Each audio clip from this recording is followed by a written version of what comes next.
Stock market में जो लोग ये सोच रहे हैं कि हम पहले दिन से बटन दबा के एक्टिव इनकम बना लेंगे, वो नहीं बना पाएंगे। ये एक सैड ट्रूथ है, चाहे कोई आके कुछ भी बोले। पैसिव इनकम बनाने के लिए आपको रॉ मटेरियल चाहिए, रॉ मटेरियल कैपिटल है। हाँ, उस कैपिटल को आप कहां इन्वेस्ट करते हो, कितना समझदारी से इन्वेस्ट करते हो, वो आपकी पेस ऑफ पैसिव इनकम और longevity of passive income decide करेगी। यानी आप कितना कमा सकते हो और कितनी देर कमा सकते हो। मतलब पैसा कमाने के लिए मत आओ स्टॉक मार्केट में, वेल्थ कमाने के लिए आओ। yes. और wealth means time, long time आपको लगे रहना पड़ेगा मार्केट में। आप राकेश झुनझुनवाला की अगर स्टोरी सुनते हो तो वो भी कहते हैं यार पहले 5 साल 6 साल तो कुछ नहीं था। ठीक है, राधा किशन दमानी की स्टोरी सुनते हो तो भी 5-6 साल कुछ नहीं था। देखो हमें क्या होता है, अचानक से जिस टाइम उनका नाम बन जाता है ना, हम देखते हैं यार तू भाई जल्दी पैसा कमा गया। उसके पीछे की उसके 10 साल की स्ट्रगल हिस्ट्री, क्या हुआ क्या नहीं हुआ, और क्योंकि वो 10 साल पिच पे था तो एक लकी स्ट्रोक आया होगा उसको। ठीक है, और वो लकी स्ट्रोक वो क्यों कैप्चर कर पाया, क्योंकि वो पिच पे था और तब तक उसने सीखा, इन्वेस्ट किया, अपनी लर्निंग पे भी इन्वेस्ट किया।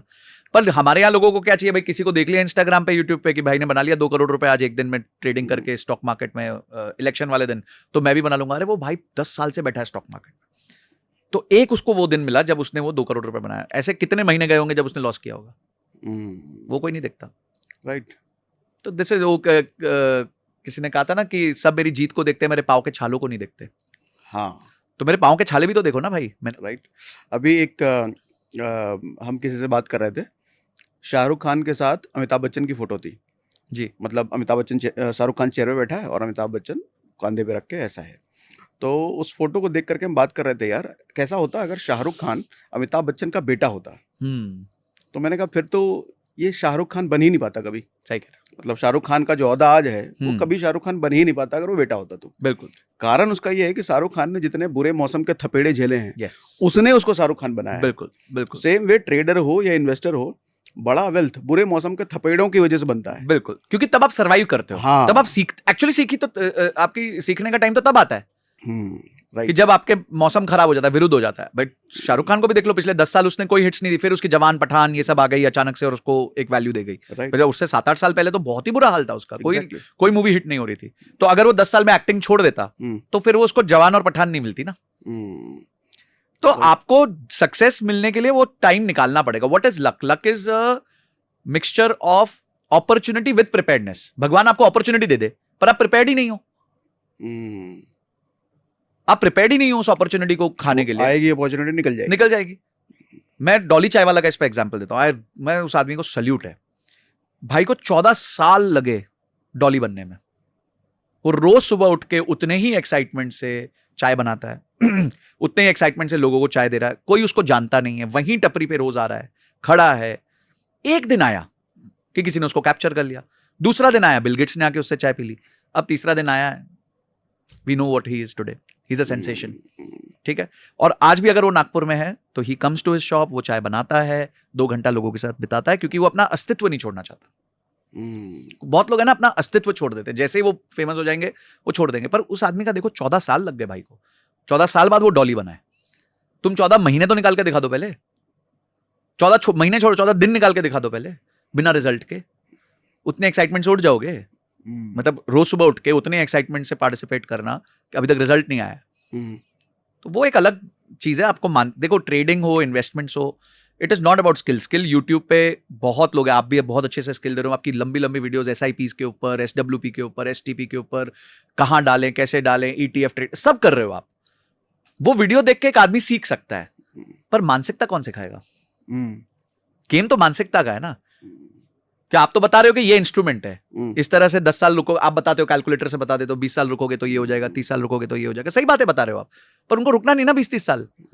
उनको तो मैगी नूडल आज चाहिए। 2 कमेंट भी आते हैं, अरे इतना लंबा टाइम नहीं है, 5 साल में बताओ क्या हो जाएगा। हाँ, उसका बताओ। हाँ, तो 5 साल में तो इन्वेस्टमेंट बढ़ाओ। हाँ, या तो वहां इन्वेस्टमेंट बढ़ाओ, सिंपल सी बात। मतलब एक्टिव इनकम ज्यादा डालो। बिल्कुल, टमाटर ज्यादा डालो, ज्यादा केचप निकालोगे। अब बोलो नहीं यार टमाटर तो एक ही है, पर बॉटल 100 बनानी है केचप की, तो यहां तो वो धांधलेबाजी नहीं चलेगी भाई। ये तो मार्केट्स है। ट्रू। तो सागर जी एक किस्सा है, और आई थिंक ये लोगों को ना बहुत अच्छे से सुनना चाहिए। वॉरेन बफे ने एक टेड सीडस करके बंदे के साथ बेट लगाई।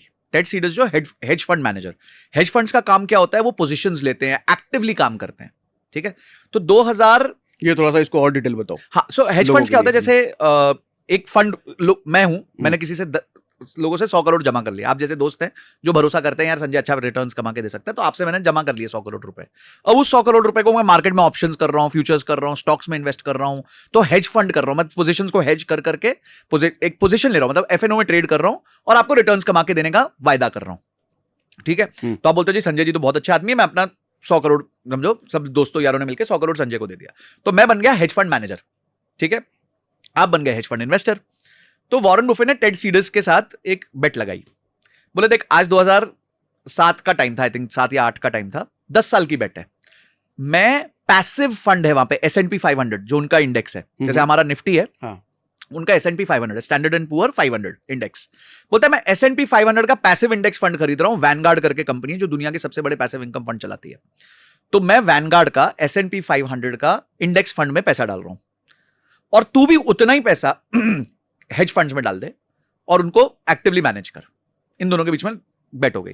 बोले जिसका रिटर्न कम होगा 10 साल बाद वो दूसरे बंदे को $1 मिलियन देगा, 8 करोड़ 7-8 करोड़ रुपए देगा।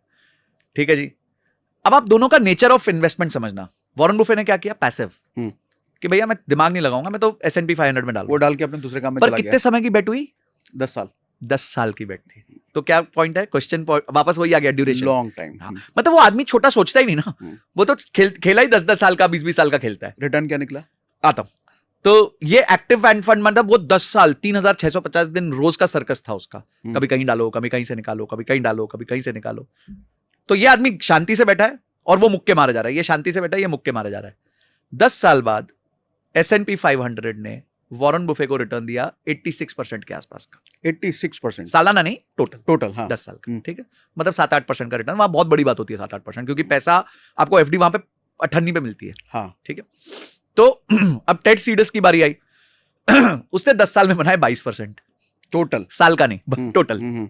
तो इतना एक्टिवली मैनेज करके भी 10 साल में वो 22% ही रिटर्न, 2% के आसपास हुआ वो, 2% साल का। ठीक है, कंपाउंडिंग करे तो और कम हो जाएगा। ठीक है, और ये भाई ने निकाल लिया 85-86% 10 साल का। तो ऑब्वियसली टेड सीडर्स को $1 मिलियन का चेक वॉरेन बुफे को 2018 या 17 में लिख के देना पड़ा था। तो मैं कमिंग टू द पॉइंट ये था कि आप, इट इज नॉट नेसेसरी कि आप एक्टिवली इन्वेस्ट करोगे तो ही आप रिटर्न्स बना सकते हो।